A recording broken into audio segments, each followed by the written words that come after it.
এই ভিডিওটি সব মুসলিমদের অবশ্যই দেখা উচিত। এটি হচ্ছে ফুরাত নদী। 23শে মার্চ 2021 সালে এটার ভিতরে যে টাওয়ারটি ছিল সেটি অর্ধেক পানিতে ডুবেছিল, কিন্তু 10ই জানুয়ারি 2022-এ এটার পানি এতটাই কমে গিয়েছিল যে টাওয়ারটি পুরোটাই বের হয়ে গিয়েছিল।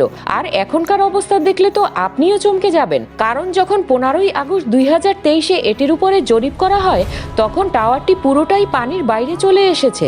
এর মানে হচ্ছে কয়েক বছর ধরে ফুরাত নদীর পানি খুব দ্রুত গতিতে কমে আসছে। কিন্তু মুসলিমদের সাথে এটার কি সম্পর্ক?